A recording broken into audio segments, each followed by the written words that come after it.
ಹರಪ್ಪ ನಾಗರಿಕತೆ ಅಥವಾ ಸಿಂಧೂ ನದಿ ಬಯಲಿನ ನಾಗರಿಕತೆ, ಇಂಡಸ್ ವ್ಯಾಲಿ ಸಿವಿಲೈಸೇಷನ್ ಕಂಚಿನ ಯುಗದ ನಾಗರಿಕತೆಯಾಗಿದ್ದು, ದಕ್ಷಿಣ ಏಷ್ಯಾದ ಭಾಗಗಳಲ್ಲಿ ಭಾರತ ಹಾಗೂ ಪಾಕಿಸ್ತಾನದಲ್ಲಿ ನೆಲೆಗೊಂಡಿತ್ತು. ಇದರ ಅವಧಿಯು ಕ್ರಿಸ್ತಪೂರ್ವ 3300 ರಿಂದ ಕ್ರಿಸ್ತಪೂರ್ವ 1300 ಸೇರಿತ್ತು. ದಯಾರಾಮ್ ಸಹನಿ ಅವರು 1921ರಲ್ಲಿ ಹರಪ್ಪ ನಗರ ಮತ್ತು ಆರ್.ಡಿ. ಬ್ಯಾನರ್ಜಿ ಅವರು 1922ರಲ್ಲಿ ಮೊಹೆಂಜೊದಾರೋ ನಗರವನ್ನು ಉತ್ಖನನಗಳ ಮೂಲಕ ಹೊರಜಗತ್ತಿಗೆ ಪರಿಚಯಿಸಿದರು. ಸಿಂಧೂ ನಾಗರಿಕತೆಯ ಭಾಷೆ ಯಾವುದೆಂದು ತಿಳಿದು ಬಂದಿಲ್ಲ, ಏಕೆಂದರೆ ಈಗ ದೊರಕಿರುವ ಮುದ್ರೆಗಳನ್ನು ಓದಲಾಗುವ ಸ್ಥಿತಿಯಲ್ಲಿಲ್ಲ. ಇಲ್ಲಿನ ಭಾಷೆಯನ್ನು ಇಂಡೋ ಆರ್ಯನ್, ಇಂಡೋ ಯುರೋಪಿಯನ್, ದ್ರಾವಿಡ ಗುಂಪಿಗೆ ಸೇರಿದುದೆಂಬ ವಾದವಿವಾದಗಳಿದೆ. ಸಿಂಧೂ ಜನರು ಚಿತ್ರಲಿಪಿಯನ್ನು ಬರೆಯುತ್ತಿದ್ದರು. ಅದು ಎಡದಿಂದ ಬಲಕ್ಕೆ ಮೊದಲನೆಯ ಸಾಲಿನಲ್ಲಿ, ನಂತರ ಎರಡನೆಯ ಸಾಲಿನಲ್ಲಿ ಬಲದಿಂದ ಎಡಕ್ಕೆ ಬರೆಯಲ್ಪಡುತ್ತದೆ. ಇಲ್ಲಿಯವರೆಗೆ 400 ರಿಂದ 600 ಚಿತ್ರಗಳು ದೊರೆತಿವೆ. ಒಂದೊಂದು ಚಿತ್ರವು ಒಂದೊಂದು ಶಬ್ದವನ್ನು ಹೊಂದಿದೆ. ಉದಾಹರಣೆಗೆ ಮೀನಿನ ಚಿತ್ರ, ಪಕ್ಷಿಗಳ ಚಿತ್ರ, ಮಾನವನ ಚಿತ್ರ, ಹಾಗೆ ಕೆಲವೊಂದು ತಾವರೆ ಹೂಗಳ ಚಿತ್ರಗಳು ಕೂಡ ದೊರೆತಿವೆ. ಸಿಂಧೂ ಸಂಸ್ಕೃತಿಯ ವಿವಿಧ ಆಕಾರದ ನಯವಾದ ಕಲಾತ್ಮಕ ಮಡಿಕೆಗಳು ಕೂಡ ದೊರೆತಿವೆ. ಕುಂಬಾರ ಚಕ್ರದಿಂದ ಮಡಿಕೆ ತಯಾರಿಸಿ ಬೆಂಕಿಯ ಗೂಡಿನಲ್ಲಿ ಸುಡುತ್ತಿದ್ದರು. ಮಡಿಕೆಯ ಮೇಲೆ ಕಪ್ಪು ಮತ್ತು ಕೆಂಪು ಬಣ್ಣದ ವಿವಿಧ ರೇಖಾಚಿತ್ರಗಳನ್ನು ಬಿಡಿಸುತ್ತಿದ್ದರು. ವಿಶೇಷ ಸಂದರ್ಭಗಳಲ್ಲಿ ಪ್ರಾಣಿ, ಪಕ್ಷಿ, ಗಿಡ, ಮರ, ಸಸ್ಯಗಳ ಚಿತ್ರಗಳನ್ನು ಕೂಡ ರಚಿಸುತ್ತಿದ್ದರು. ಸಿಂಧೂ ನಾಗರಿಕತೆಯ ಅತ್ಯಂತ ಕಲಾತ್ಮಕ ಕೆಲಸಗಳಲ್ಲಿ ಮುದ್ರೆಗಳು ಕೂಡ ಒಂದಾಗಿವೆ. ಸಿಂಧೂ ಬಯಲಿನ ನಾಗರಿಕತೆಯ ಅಧ್ಯಯನಕ್ಕೆ ಸಿಕ್ಕಿರುವ ಪ್ರಮುಖ ಆಧಾರಗಳೆಂದರೆ ಮುದ್ರೆಗಳು. ಸಾಮಾನ್ಯವಾಗಿ ಈ ಮುದ್ರೆಗಳು ಟಾಲ್ಕ್ ಖನಿಜ ಅಥವಾ ಸಾಬೂನು ಕಲ್ಲುಗಳಿಂದ ಮಾಡಲ್ಪಟ್ಟಿವೆ. ಮುದ್ರೆಗಳು ಮಾನವ ಮತ್ತು ಪ್ರಾಣಿಗಳ ಚಿತ್ರಗಳನ್ನು ಹೊಂದಿದೆ. ಹೆಚ್ಚಾಗಿ ಪ್ರಾಣಿಗಳ ಚಿತ್ರಗಳಿವೆ.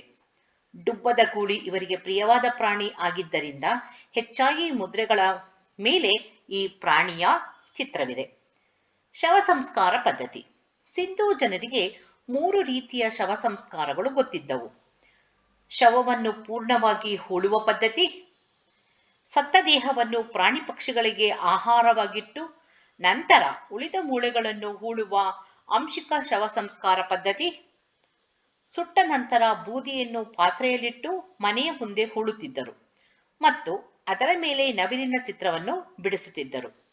ಮೃತದೇಹವನ್ನು ಉತ್ತರ ದಕ್ಷಿಣವಾಗಿ ಮಲಗಿಸಿ ಸಮಾಧಿ ಮಾಡುತ್ತಿದ್ದರು. ಹೀಗೆ 3 ರೀತಿಯಲ್ಲಿ ಅವರು ಶವ ಸಂಸ್ಕಾರಗಳನ್ನ ಮಾಡ್ತಾ ಇದ್ರು.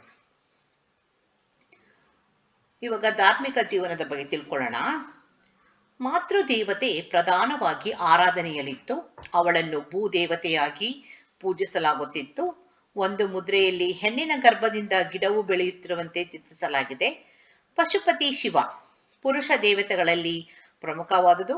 ಪದ್ಮಾಸನದಲ್ಲಿ ಕುಳಿತಿರುವ ವ್ಯಕ್ತಿಯ ಸುತ್ತಲೂ ಆನೆ, ಹುಲಿ, ಗೇಂಡಾಮೃಗ ಮತ್ತು ತನ್ನ ಸಿಂಹಾಸನದ ಕೆಳಗಡೆ ಗೂಳಿ, ಕಾಲ ಬಳಿ ಜಿಂಕೆಗಳು ಇರುವ ಮುದ್ರೆಯೊಂದು ದೊರೆತಿದೆ. ಆ ಮುದ್ರೆಯನ್ನು ನೋಡಿದರೆ ಪಶುಪತಿ ಶಿವನ ಹೋಲಿಕೆಯೇ ಇದೆ. ಶಕ್ತಿ ಮತ್ತು ಋಷಭನ ಪೂಜೆ ರೂಢಿಯಲ್ಲಿತ್ತು. ಅವರು ಪ್ರಕೃತಿಯ ಆರಾಧಕರು.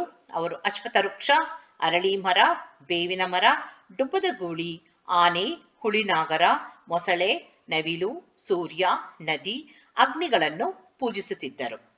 ಕಾಲಿಬಂಗನ್ ಮತ್ತು ಹರಪ್ಪದಲ್ಲಿ ಯಜ್ಞದ ಕುಂಡಗಳು ಕೂಡ ಕಂಡುಬಂದಿವೆ. ಹಾಗಾಗಿ ಅವರು ಅಗ್ನಿ ಪೂಜೆಯನ್ನು ಮಾಡುತ್ತಿದ್ದರು ಅಂತ ನಂಬಬಹುದು. ಯಂತ್ರ ಮಂತ್ರ ಶಕ್ತಿಯಲ್ಲಿ ನಂಬಿಕೆ ಹೊಂದಿದ್ದರು. ದೆವ್ವಗಳ ಮತ್ತು ದುಷ್ಟಶಕ್ತಿಗಳು ತೊಂದರೆ ನೀಡುತ್ತವೆ ಎಂದು ಅದರ ನಿವಾರಣೆ ಯಂತ್ರ ಮಂತ್ರ ಉಪಯೋಗ ಅವಶ್ಯವೆಂದು ಅವರು ನಂಬಿದ್ದರು. ಇನ್ನು ವ್ಯಾಪಾರದ ಬಗ್ಗೆ ತಿಳ್ಕೊಳ್ಳೋಣ. ಸಿಂಧೂ ಜನರು ಆಂತರಿಕ ಮತ್ತು ವಿದೇಶಿ ವ್ಯಾಪಾರಗಳೆರಡರಲ್ಲೂ ಮುಂದುವರೆದಿದ್ದರು. ಅವರು ಆಂತರಿಕವಾಗಿ ರಾಜಸ್ಥಾನ, ಸೌರಾಷ್ಟ್ರ, ಮಹಾರಾಷ್ಟ್ರ, ದಕ್ಷಿಣ ಭಾರತ ಹಾಗೂ ಉತ್ತರ ಪ್ರದೇಶ, ಪಶ್ಚಿಮ ಭಾಗದಿಂದ ಮತ್ತು ಬಿಹಾರದೊಂದಿಗೆ ವ್ಯಾಪಾರಗಳನ್ನು ಹೊಂದಿರ್ತಾರೆ. ಅವರು ಪಶ್ಚಿಮ ಏಷ್ಯಾ, ಈಜಿಪ್ಟ್, ಕ್ರಿಟ್, ಪೂರ್ವ ಮೆಡಿಟೇರಿಯನ್ ಮತ್ತು ಮೆಸೊಪಟೋಮಿಯಾ ದೇಶಗಳೊಡನೆ ವಾಣಿಜ್ಯ ಸಂಬಂಧವನ್ನು ಕೂಡ ಹೊಂದಿರ್ತಾರೆ. ಸಾರಿಗೆಯನ್ನು ಬಂಡಿಗಳಲ್ಲಿ ಮತ್ತು ದೋಣಿಗಳಲ್ಲಿ ಸಾಗಿಸುತ್ತಿದ್ದರು. ಮಣ್ಣಿನ ಬೊಂಬೆಗಳ ಮೇಲೆ ಎತ್ತಿನ ಗಾಡಿಯ ಚಿತ್ರವಿರುವುದರಿಂದ ಹಾಗೂ ದೋಣಿಯ ಚಿತ್ರಗಳು ಮುದ್ರೆಗಳ ಮೇಲಿವೆ ಮತ್ತು ದೋಣಿಯ ಆಟದ ಸಾಮಾನುಗಳಿವೆ. ಗುಜರಾತ್ನಲ್ಲಿರುವ ಲೋಥಲ್ ಪ್ರಮುಖ ಬಂದರಾಗಿತ್ತು. ಮೆಸೊಪೊಟೇಮಿಯಾ ದಾಖಲೆಗಳ ಪ್ರಕಾರ ಮೆಲುಹಾ ಎನ್ನಲಾಗಿದೆ. ಸಿಂಧೂ ನಾಗರಿಕತೆಯನ್ನು ಪೂರ್ವದಲ್ಲಿ ಮೆಲುಹಾ ಎಂದು ಕರೆಯುತ್ತಿದ್ದರು. ವ್ಯಾಪಾರಕ್ಕಾಗಿ ಮುದ್ರೆಗಳನ್ನು ಬಳಸುತ್ತಿದ್ದರು. ವ್ಯಾಪಾರದಲ್ಲಿ ಅನೇಕ ತೂಕದ ಕಲ್ಲುಗಳು, ತಾಮ್ರದ ತಟ್ಟೆಗಳ ತಕಡಿ, ಕಂಚಿನ ಅಳತೆ ಕಡ್ಡಿಗಳನ್ನು ಬಳಸುತ್ತಿದ್ದರು. ವಸ್ತು ವಿನಿಮಯ ಪದ್ಧತಿ ಕೂಡ ರೂಢಿಯಲ್ಲಿದ್ದಿತು.